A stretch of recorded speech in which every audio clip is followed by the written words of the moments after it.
我们来聊一下太阳快船。三巨头惨败给四巨头是因为什么？肯定不是因为少一个巨头。如果不是因为太阳快船差一点就7连胜了。那如果不是因为快船呢，太阳也差一点就是7连胜了。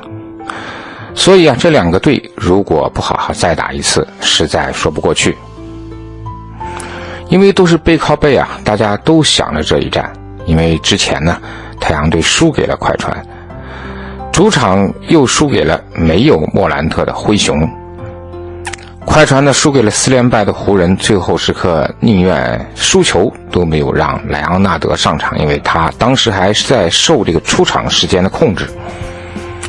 到最后呢，4巨头对3巨头比的不是巨头数量，而是巨头的质量。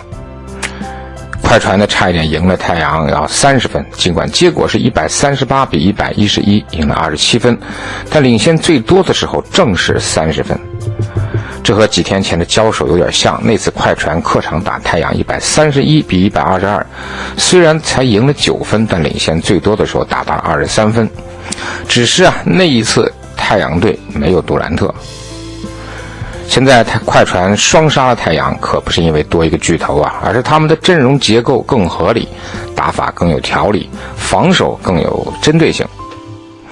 快船的控卫比太阳好，实际上太阳就没有控卫，而快船有哈登。快船的中锋比太阳好，虽然两个人都不是超级中锋全明星，但祖巴茨篮下就是比诺尔基奇要强。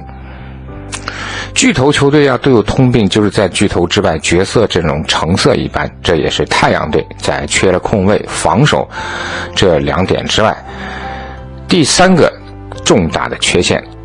那快船有4巨头，角色阵容成色当然也就一般了。这2个队都有一个出色的第6人圆脸登和鲍威尔，那现在就算对子了。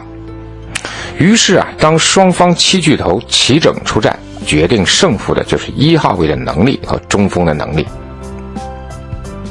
祖巴茨和努尔基奇都只打了3节，祖巴茨拿下了19分8个篮板，正负值正14。努尔基奇呢上来就打不过祖巴茨，拿了8分3个篮板，正负值负14。而决定这场比赛胜负的根本就是1号位。登哥第一次客场打太阳的时候拿下了22分11个助攻，这一次呢用3节半完美的展现了他是如何梳理快船进攻的。第一节虽然0分，但有5个助攻，全场拿下19分10个助攻，正负值高达正25，全场最高。而太阳队实际上没有真正的控卫，1号位是由布克来兼任的，这场球他的正负值是负31，助攻5次，失误有6次。表面上看太阳队失误14次，好像还在正常的范围内。然而呢，这14次失误丢了24分，其中有5次严重失误出现在第4节的前半节，而且是连续出现，导致太阳队由落后7分变成了落后22分。这5次关键失误让快船队打出了一波17比2的高潮，彻底打花了比赛。进入最后5分钟，沃格尔教练就举白旗投降了。这5次失误呢，分别出现在杜兰特、比尔、布克和格雷森、阿伦的身上，其中布克有2次。这说明整个太阳队的外线就没有一个真正的控球的人。而造成这5次失误的5次抢断呢，有4次来自莱昂纳德的打手。我们现在看一下这5个失误集中体现了目前太阳队在中锋和控卫上的严重问题。为什么这么说呢？我们讲半场进攻要有条理，除了得有一个控传球能力好一点的后卫有个能力过硬的中锋要作为支点，这也非常重要。但是太阳队第4节已经不想用努尔基奇，尤班克斯也不靠谱，只好改用吴晓，更加增加了外传内的问题。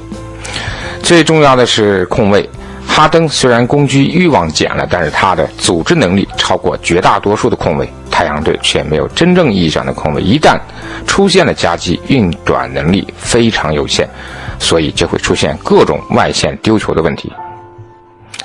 到了4月上旬呢，太阳和快船还要连打2场，那个时候常规赛已经快结束了。太阳到时候是否做好了打快船的准备，决定着他们是否做好了打季后赛的准备。